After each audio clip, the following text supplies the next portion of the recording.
This is not really a show about pop culture. I couldn't care less about Taylor Swift getting engaged to Travis Kelce, who does he still even play football? I don't know. I guess it's maybe his brother who retired.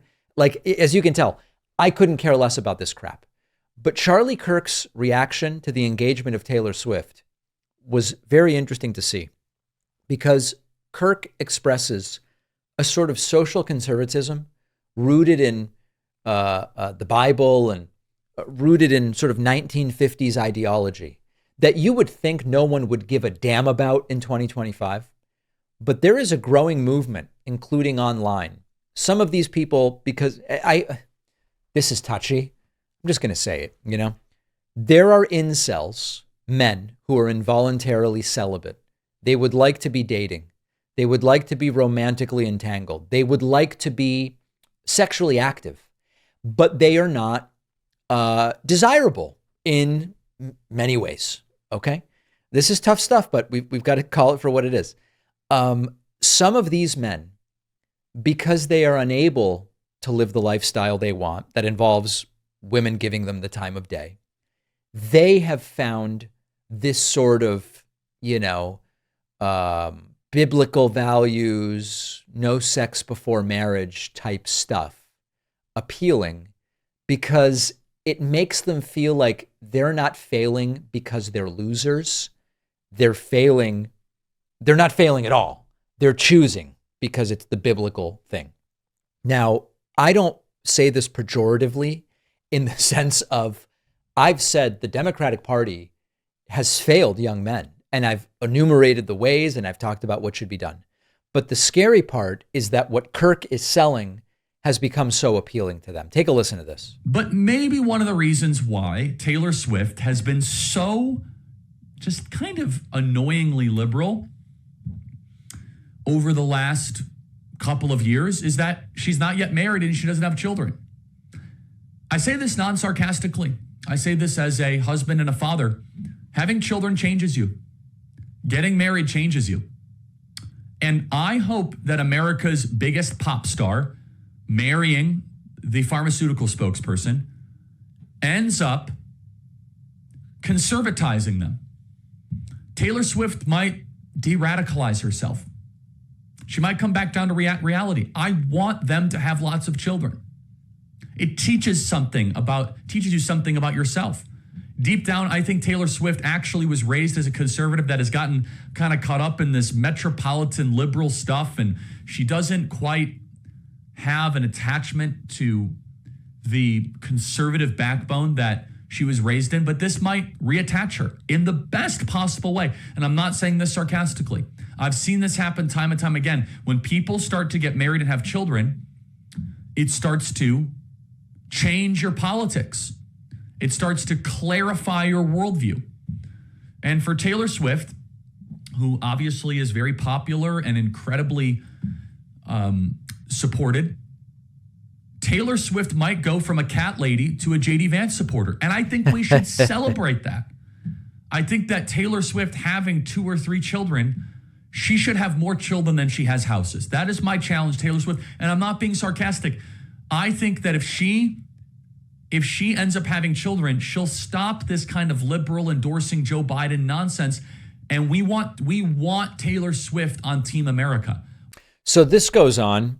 Now, anecdotally and also at a statistical level, I was not able to find any evidence that when people get married or people have kids, they become more conservative and they vote more for Republicans. In fact, I think that there is a sort of self-selection bias here.